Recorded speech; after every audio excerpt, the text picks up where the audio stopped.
Buenas, amados hermanos. Vamos a continuar con nuestro estudio de la carta a los Romanos. Ya vamos por el capítulo 2. El pastor Edwin en sesión anterior expuso lo que tiene que ver con los versículos del 1 al 4. Así que vamos inicialmente a orar para poner este momento en las manos del Señor para continuar con nuestro estudio.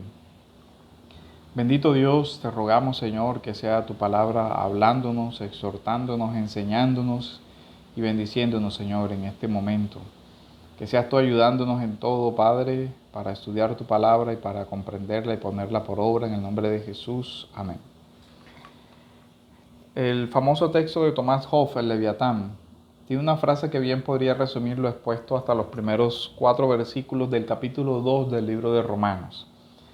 Y es que él dice, las personas se ven forzadas a mantener una perspectiva favorable sobre sí mismas mediante el recurso de observar las imperfecciones de los otros. Esto es lo que nosotros vemos en las Escrituras, la típica actitud del fariseísmo, donde creen que si pueden observar imperfecciones en las otras personas, pecados más escandalosos que los de las otras personas, de alguna manera tienen una excusa para justificarse o autojustificarse, y eso de alguna forma creen las personas que podrán exprimir eso frente al juicio de Dios. Eso no es más que la autojustificación o la justificación por medio del pecado de otros, tratando así de hacer ver que el otro es más culpable que yo y por lo tanto de alguna manera yo estoy exento del justo juicio de Dios. Pero eso es un error porque nosotros no vamos a ser juzgados en comparación con los pecados de las otras personas, sino en comparación con la santidad y la perfección de Cristo, porque nosotros debemos ser conformados a la imagen de Él y no simplemente en un plano horizontal, de comparar mi justicia externa con la justicia externa de otros, porque nosotros podemos hacer eso en este mundo caído, pero eso no tendrá ningún efecto frente al juicio justo de Dios, que lo hará no solo viendo las acciones externas, sino el corazón y la disposición interior. Así lo intentó hacer Adán cuando frente a la petición de responsabilidad que le hace el Señor, dice, es que la mujer que tú me diste, ella es la culpable. Pero nosotros vemos que desde el principio el Señor no aceptó esa excusa y enjuició a Adán por eso. Entonces nosotros no podemos pretender que esa excusa de alguna manera sea válida.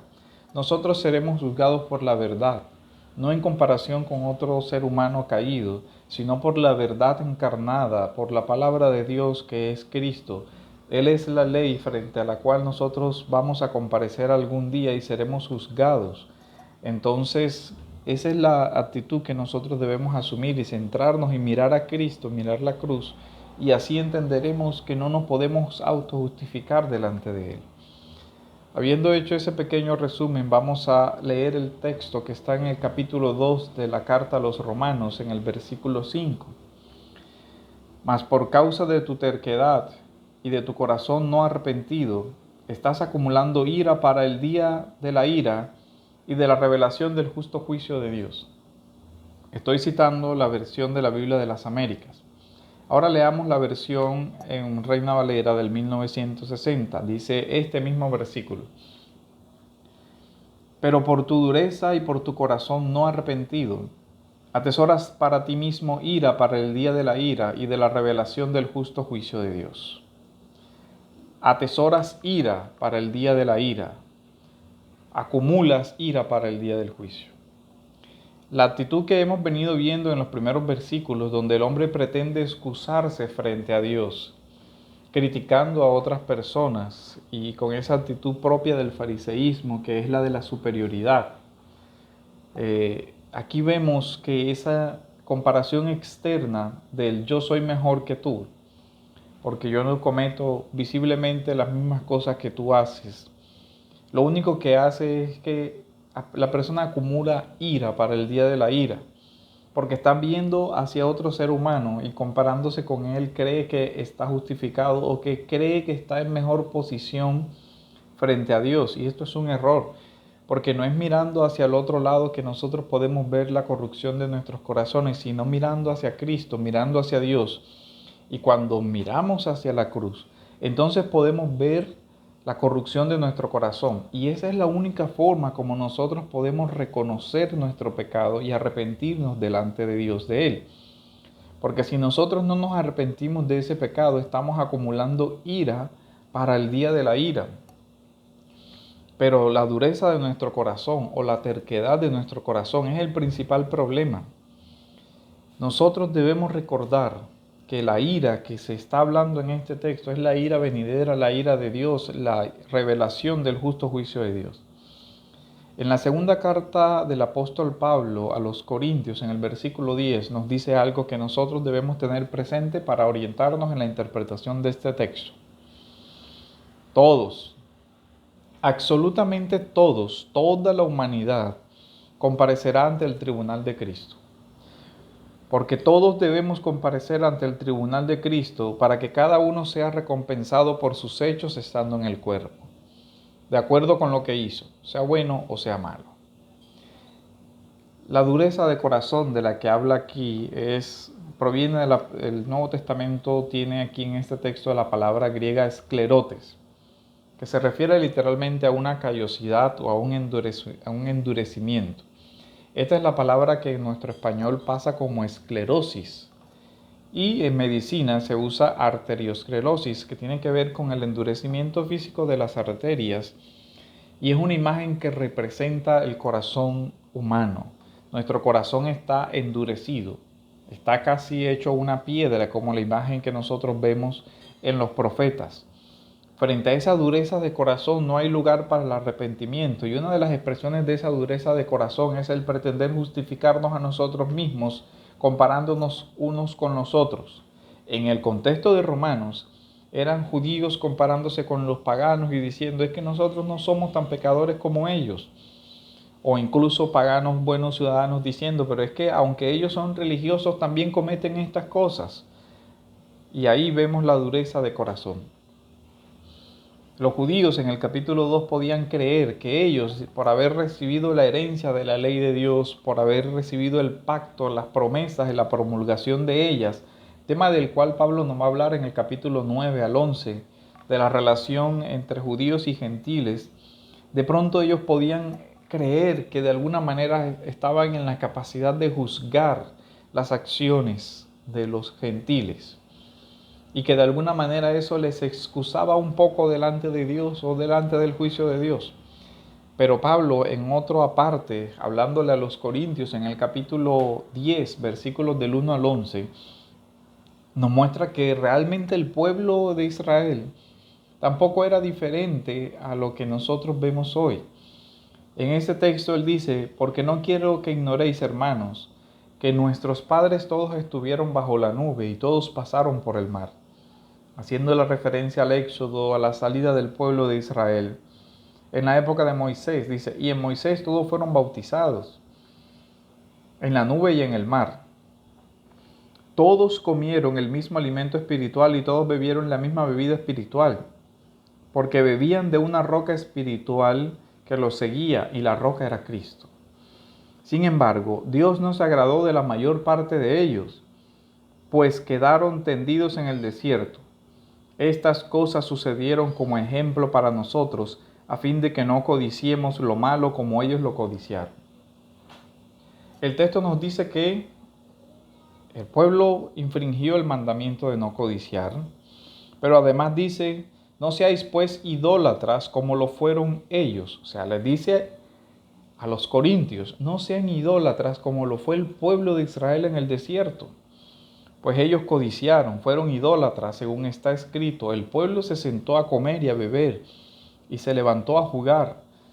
Ni forniquemos, como algunos de ellos fornicaron. Posiblemente sea la referencia al libro de los Números, cuando el pueblo fornicó con las jóvenes de las otras naciones. Ni provoquemos al Señor como algunos de ellos lo provocaron y fueron destruidos por las serpientes. Ni murmuréis como algunos de ellos murmuraron y fueron destruidos por el destructor. Estas cosas sucedieron como ejemplo y fueron escritas como enseñanza para nosotros, para quienes ha llegado el fin de los siglos. Este texto nos muestra que a pesar de la aparente diferencia entre paganos y judíos en esa época histórica, realmente nos une la humanidad y todos los seres humanos de toda tribu, de toda lengua, de toda raza. Estamos en la misma condición deplorable delante de Dios. No tenemos nada que podamos presentarle al Señor como un mérito de mayor obediencia que otros. Pablo, en el mismo texto de Romanos, en el capítulo 2, versículos del 17 al 24, resalta este punto. Y él dice, ya hablándole en concreto a los judíos y diciéndoles, no puedes simplemente compararte con el pagano y creer que eso te va a justificar. Pero si tú, que llevas el nombre de judío y te apoyas en la ley, que te glorías en Dios y conoces su voluntad y que apruebas las cosas que son esenciales, siendo instruido por la ley, y te confías en que eres guía de ciegos, luz de los que están en tinieblas, instructor de los necios, maestro de los faltos de madurez, que tienes en la ley la expresión misma del conocimiento y de la verdad, tú pues que enseñas a otro, no te enseñas a ti mismo. Le dice, ustedes tienen un mayor conocimiento, y es verdad, ellos tenían la ley revelada de Dios. Pero él les dice, no te enseñas a ti mismo, es decir, no tratas con tu propio corazón. Y le dice, tú que predicas que no se debe robar, robas. Tú que dices que no se debe cometer adulterio, adulteras. Tú que abominas de los ídolos, saqueas templos. Tú que te jactas de la ley, violando la ley, deshonras a Dios. Porque el nombre de Dios es blasfemado entre los gentiles por causa de vosotros, tal como está escrito. Pues ciertamente la circuncisión es de valor si tú practicas la ley. Pero si eres transgresor de la ley, tu circuncisión se ha vuelto incircuncisión. Por tanto, si el incircunciso cumple los requisitos de la ley, ¿no se considerará su circuncisión como circuncisión? Y si el que es físicamente incircunciso guarda la ley, ¿no te juzgará a ti? Es decir, no te juzgará a ti, no te condenará a ti, que aunque tienes la letra de la ley, hablando de los judíos, y eres circuncidado, eres transgresor de la ley. Y después explica, porque no es judío el que lo es exteriormente, ni la circuncisión externa en la carne, y aquí está hablando ya del pacto, sino que es judío el que lo es interiormente, y la circuncisión es la del corazón, por el espíritu, no por la letra, la alabanza del cual no procede de los hombres, sino de Dios. Entonces, el verso que viene es el verso 6 del capítulo 2. Este texto es interesante primero porque nos habla del principio de la responsabilidad individual, que es importante frente a Dios. Vamos a ser juzgados cada uno de nosotros de forma individual frente al juicio del eterno Dios. Esto ya Pablo nos está ubicando en el decir, no es por comparación con el otro, porque tú vas a ser juzgado por tus obras, por tus hechos, por lo que tú eres, por lo que tú haces. Esto sin que tú puedas justificarte por medio de lo que el otro hizo o el otro dejó de hacer. Este es un problema desde el Edén, como ya lo dijimos, y es un problema muy actual de nuestra sociedad. Nuestra sociedad cree que se puede justificar con las acciones del otro y que todo estará bien. Muchas personas desarrollan una mentalidad de víctima. Es que lo que yo hice no fue mi responsabilidad, sino que yo reaccioné frente al hecho del otro como si yo no tuviera ninguna libertad y ninguna responsabilidad frente a mis reacciones. Esta no es una excusa delante de Dios. El texto 6 del capítulo 2 dice, el cual pagará a cada uno conforme a sus obras. Aquí hay que hacer algunas precisiones. Muchas personas entienden este texto como que está hablando de que la salvación es el efecto de nuestras obras. Pero este texto nos ilumina el Salmo 62, versículo 12, donde en ese salmo se dice, y tuya es, oh Señor, la misericordia, pues tú pagas al hombre conforme a sus obras. Esta cita implícita que está, o esta idea que también está en muchos aspectos en el Antiguo Testamento, es importante para nosotros entender. ¿Por qué? Porque es necesario ver todo el contexto del Salmo para entender cómo se está utilizando el tema de a cada uno conforme a sus obras. Para poder volver después a Romanos y entender cómo es que Pablo está pensando y en qué categoría está pensando él. Él no está pensando en que cada uno debe actuar y que Dios va a recompensar las obras de cada uno y que las personas van a ser justificadas de acuerdo a sus obras. Cuando nosotros vemos el contexto del Salmo, vemos que esta oración del Señor, del Salmo, es contra los opresores y contra los enemigos. Y que el salmista no pretende hacer valer ningún mérito. Al contrario, el texto habla de la salvación que el Señor le dio. No es una salvación por obras. Aquí no se trata de una distinción entre el que hace para salvarse y del que no hace para salvarse, sino entre el que confía en Dios y se arrepiente, el que tiene fe y se arrepiente, y el que reconoce que Dios es su único Salvador y el que no lo hace. La diferencia es entre el que mira al Señor como su justicia y aquel que se compara con otro pretendiendo escapar de esa forma del juicio de Dios. Quiero que leamos completo el texto del Salmo, porque el texto del Salmo nos va a dar la base de la interpretación de estos versículos que son complejos, porque algunos han querido utilizarlos para decir que el hombre se salva de acuerdo a las actuaciones o de acuerdo a las obras. El Salmo 62, de nuevo lo voy a leer en la Biblia de las Américas, dice, esa introducción: Dios es el único refugio para el director del coro, según Jedutum, Salmo de David. En Dios espera mi alma, dice, en Dios solamente espera en silencio mi alma. De Él viene mi salvación. Lo primero que el salmista declara es: de Dios viene mi salvación. Solo Él es mi roca y mi salvación.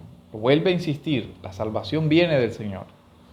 Él es mi baluarte y nunca seré sacudido. ¿Por qué? Porque Dios es mi fortaleza. Y plantea ciertos casos, dice: ¿hasta cuándo atacaréis a un hombre? O sea, está hablando de Él. Todos vosotros para derribarlo, como pared inclinada, como cerca que se tambalea. Solamente consultan para derribar su eminencia. En la falsedad se deleitan. Bendicen con la boca, pero por dentro maldicen. La apariencia, la externalidad. Estos hombres malvados se presentan como hombres justos. Pero el salmista dice: ustedes en la falsedad se deleitan. Con su boca expresan una cosa. Lo mismo que estaba diciendo el texto. Algunos son con su boca enseñan, pero realmente no plantean nada que sea de fondo, la verdad que debe estar en el interior. Dice: con la boca bendicen, pero por dentro maldicen. Y el salmista hace una reflexión: alma mía, espera en silencio solamente en Dios, pues de Él viene mi esperanza. Esperanza entendida como al principio. Miren que el Salmo está repitiendo casi su introducción. Alma mía, espera en silencio y espera solamente en Dios, pues de Él viene mi esperanza. Aquí esperanza es paralelo de salvación.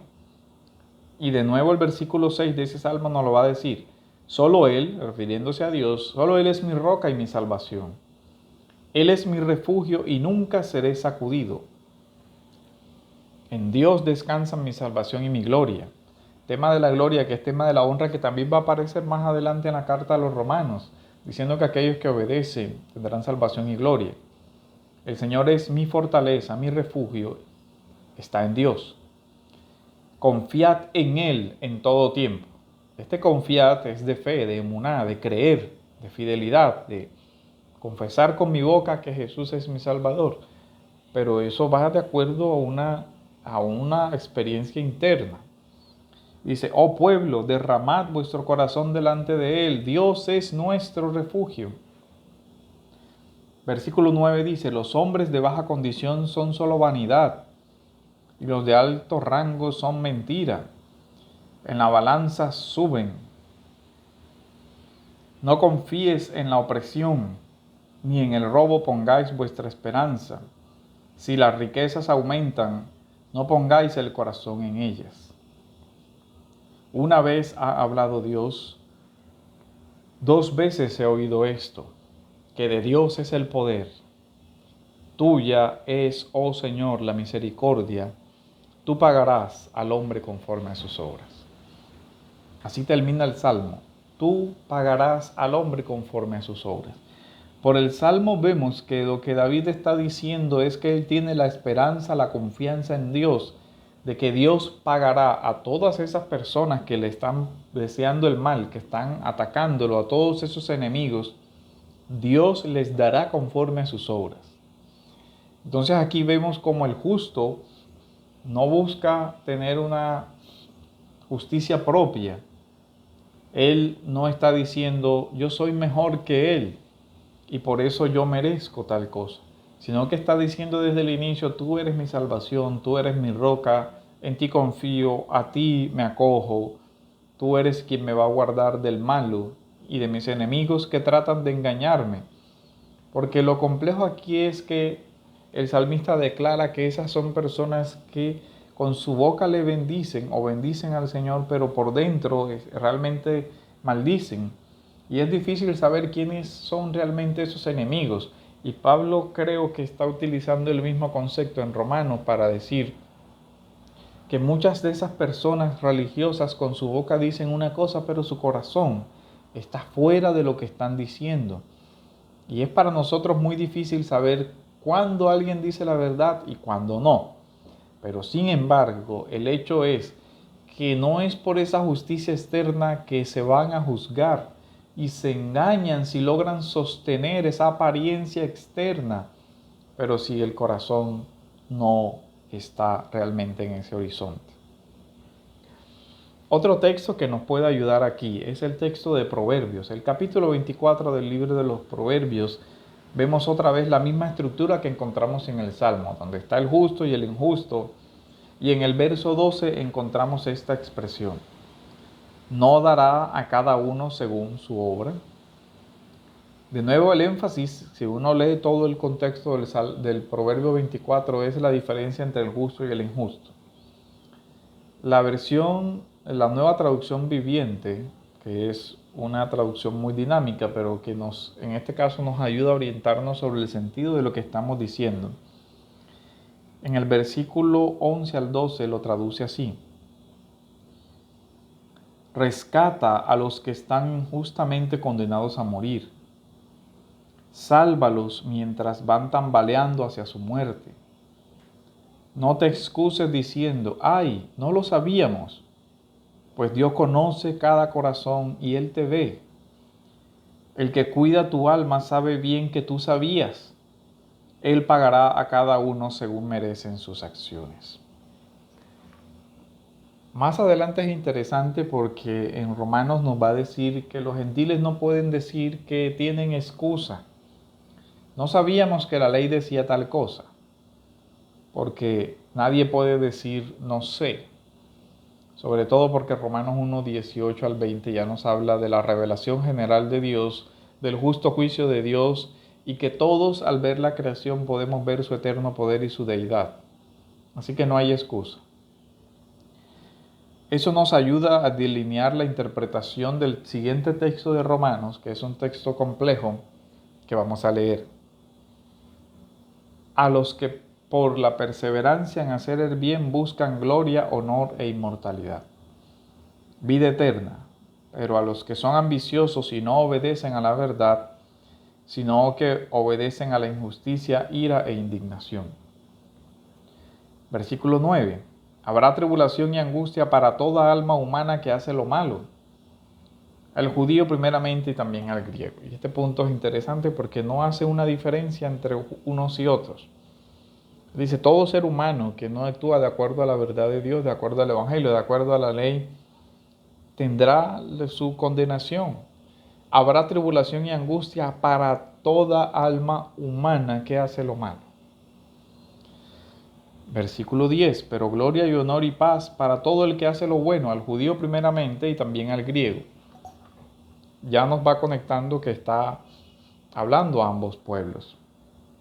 Porque en Dios no hay acepción de personas, es decir, Dios no va a juzgar a judíos diferente a los gentiles, sino que los juzgará conforme a su única norma, que es su santidad.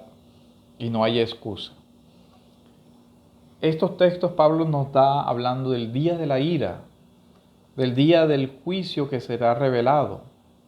Estos textos son la continuación del versículo 5 que ya habíamos visto, donde explica a los creyentes que a pesar de ser perseguidos por los enemigos, como en el Salmo 62, o el de no ser ayudados en los momentos de peligro, sigan perseverando como en el proverbio, y esperando la justicia que solo viene de Dios, a los que por la perseverancia en hacer el bien buscan gloria, honor e inmortalidad.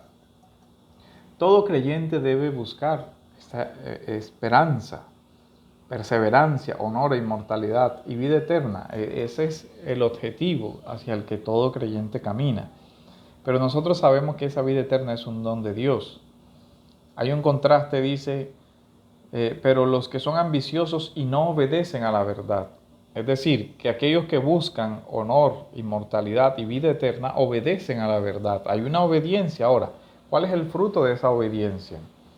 Esa obediencia viene a mí como la obra interna del Espíritu Santo porque no hay justo por sus propios medios. Aquí nosotros tenemos que ver la relación entre el justo y las obras de justicia.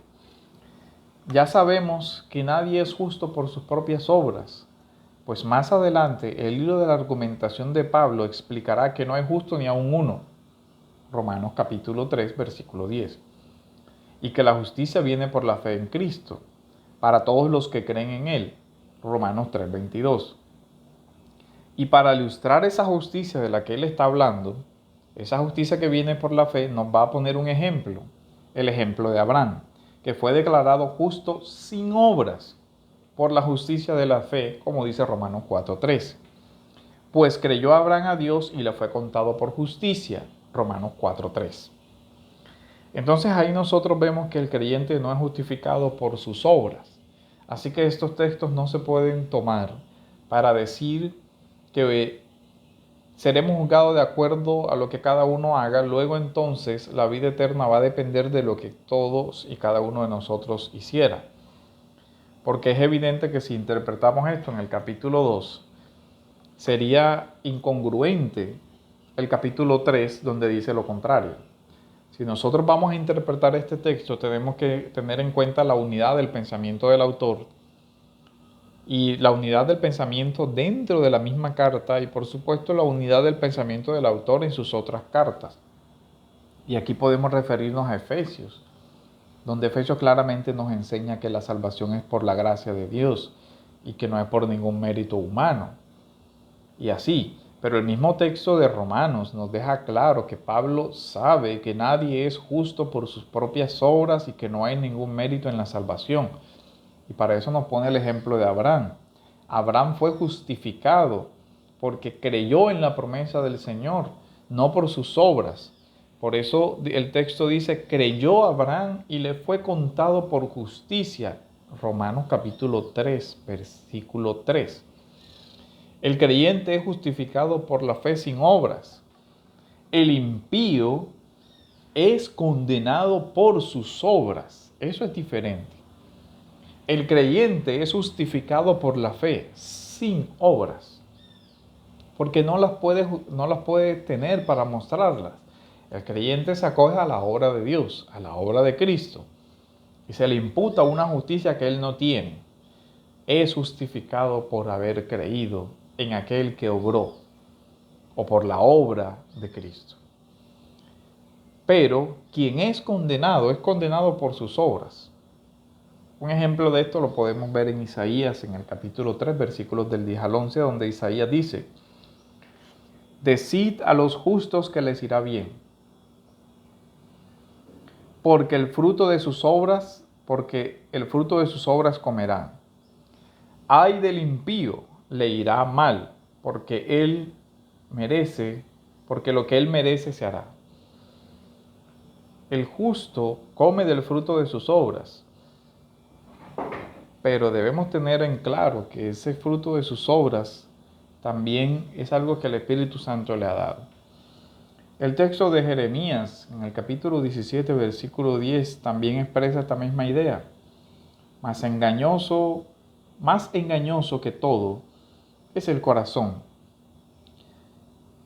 y sin remedio, ¿quién lo comprenderá? Yo, el Señor, escudriño el corazón, pruebo los pensamientos para dar a cada uno según sus caminos, según el fruto de sus obras. Estos textos, cuando nos llevan a Romanos, nos muestran el pensamiento de Pablo y dice, los judíos, sobre todo ellos, creen que por la obediencia externa a la ley ya de alguna forma tienen un mérito superior con relación a los paganos y que de alguna forma Dios les debe algo. Pero no es así. Ahora, el pagano tampoco puede pensar que si tiene una ética o una moralidad diferente quizás a sus contemporáneos. No puede simplemente mirar, bueno, a pesar de que yo soy un pagano, yo no hago lo mismo que hacen los otros. Por lo tanto, yo de alguna manera tengo algún mérito y alguna más cercanía frente a Dios. No, porque el texto sigue desarrollando la sentencia ante el tribunal de Dios. Y esa sentencia no depende de la raza, del desempeño, ni de cómo me relaciono con los demás. Depende del justo juicio de Dios, donde dice, habrá tribulación y angustia para toda alma humana que hace lo malo, el judío primeramente y también el griego, pero gloria y honor para todo el que hace lo bueno, dice, al judío primeramente y también al griego, porque en Dios no hay excepción de personas.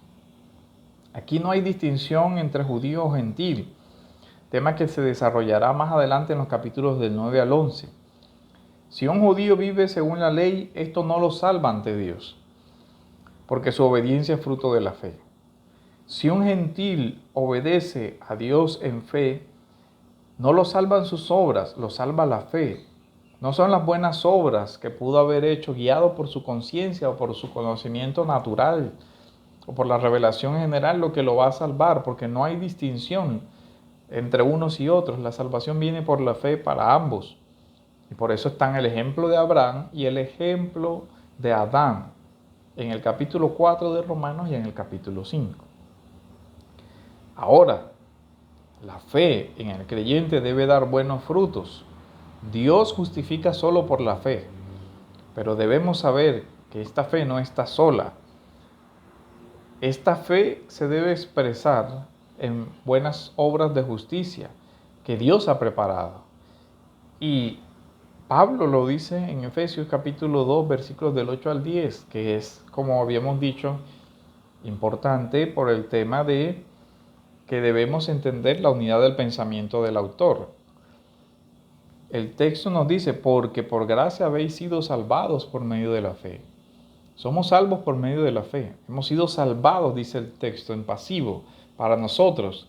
Hemos sido salvados. Nosotros hemos recibido la salvación por el instrumento que es la fe. Pero quien nos ha salvado, o sea, quien ha ejecutado la acción salvífica, es Dios. Esto no de vosotros. Tanto la fe como la salvación no son nuestras, sino que son don de Dios, don, regalo inmerecido de Dios, gracia. Eso es lo que está diciendo Pablo.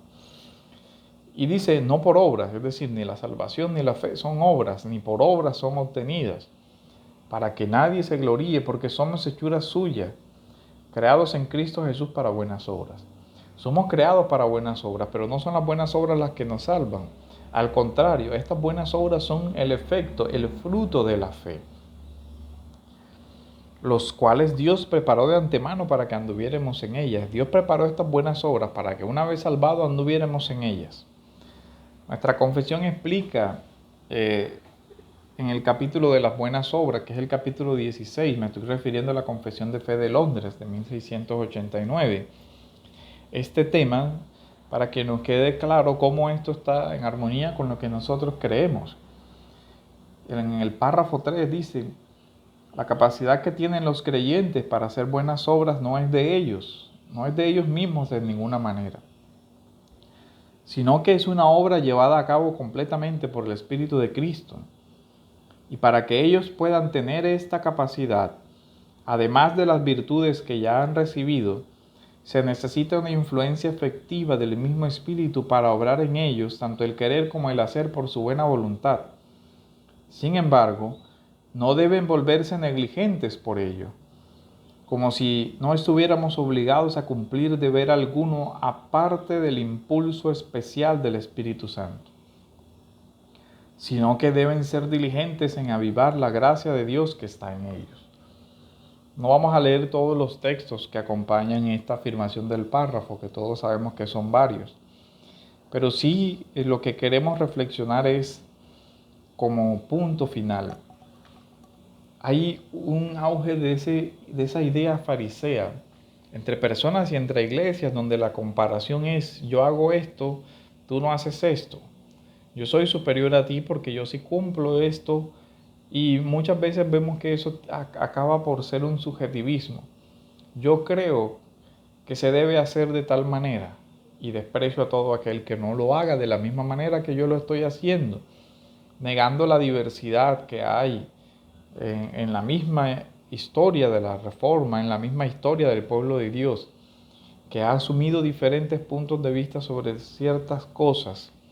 Esa comparación de las externalidades es muy complicada y que no mira nunca el corazón, y nos estamos haciendo jueces de las demás personas simplemente por lo que vemos, por lo exterior, pero solo Dios conoce el corazón. Solo Dios conoce el corazón del hermano y solo Dios conoce mi propio corazón. Y yo no puedo pretender jugar a ser Dios juzgando las intenciones del corazón del otro, porque al final no podré. Y además de eso, cuando yo vea a mi hermano en necesidad, lo que tengo que hacer es lo que dice Pablo en Gálatas: con espíritu de mansedumbre tratar de restaurarlo. No querer presentarme yo como superior a él, y que mi obediencia externa la comparo con la suya y entonces lo descalifico. En este punto tenemos que reflexionar muchas cosas. Creo que la situación que estamos viviendo nos muestra que se acerca ese juicio de Dios, y que en ese juicio de Dios no vamos a poder dar excusas como: es que mi vecino, es que mi mamá, es que mi papá, es que mi hermano, es que mi trabajo, es que de todos modos yo no mato, yo no hago esto, yo no hago lo otro, y entonces yo soy mejor que la mayoría. Viene el juicio de Dios, como lo dice Romano. Pronto se revelará ese juicio de Dios. No te estoy diciendo que sepa exactamente cuándo sería, pero sé que está cerca como la Escritura lo promete, y que no podremos anticiparlo para saberlo. Así que no puedes caer en la idea de: ok, yo esperaré a que ese momento esté cerca y entonces me arrepiento, porque estás acumulando ira para el día de la ira. Debes arrepentirte hoy y debes buscar al Señor hoy, que el Señor te conceda ese arrepentimiento. Para los hermanos, la reflexión es: nuestras obras no son algo de que gloriarnos para con ningún otro ser humano, ni para con ningún otro hermano. Esto no es una competencia de unos con otros. No es la competencia de judíos con gentiles, ni es de una iglesia contra otra iglesia, ni de un pastor contra otro pastor, ni de un hermano contra otro hermano. Yo sí hago esto y tú no lo haces. Lo que debemos hacer es poner nuestros ojos en Cristo, que es el autor y consumador de la fe, que Él es quien va a juzgar, y nos va a juzgar no solo por nuestras externalidades, sino por lo que hay en nuestro corazón, porque la verdad en lo íntimo es lo que el Señor va a examinar, y ese es el justo juicio que el Señor hará cuando Él así lo determine. Entonces, hermanos, hasta aquí llegamos con nuestra reflexión de estos textos. Espero que todo haya sido claro. Las preguntas las pueden hacer por intermedio del chat de la iglesia y serán respondidas en la medida de lo posible. Les agradecemos en todo esto y les exhortamos a seguir vigilando, a seguir manteniendo la esperanza y la fe en estos momentos difíciles, porque sabemos que estamos atravesando por un evento atípico en nuestro país con todo este tema del virus, pero que sin duda sabemos que el justo juicio de Dios vendrá. Y esa es nuestra esperanza, porque en ese día, dice la Escritura, debemos levantar nuestras cabezas porque nuestra redención está cerca. No debemos afrontar estos momentos con temor, sino al contrario, la iglesia debe sentir el valor que viene del Espíritu Santo, porque nosotros sabemos que Dios nos guarda. Eso no quiere decir que no vayamos a sufrir. Eso quiere decir que nosotros tenemos una esperanza mayor que los sufrimientos temporales, porque tengo por cierto que las aflicciones del tiempo presente no son comparables con la gloria venidera que ha de manifestarse. Esa es nuestra esperanza. Y lo que Pablo dice en Romanos 5 es ese día, esa gloria venidera, esa revelación del justo juicio de Dios está cerca. Oremos, hermanos, para que el Señor nos ayude a perseverar esperando esa segunda venida con fe y esperanza. Bendito Dios, te damos gracias, Señor, por tu bondad, misericordia. Rogamos que nos ayudes en este momento de dificultad. Te rogamos que nos ayudes a poner por obra esta palabra, que tú quites de nosotros todo egoísmo y superioridad, que nosotros usemos tu palabra, Señor, para confrontarnos primero a nosotros mismos, Señor, y para ayudar a todos los hermanos, Señor. En el nombre de Jesús te lo pedimos y te damos gracias. Amén.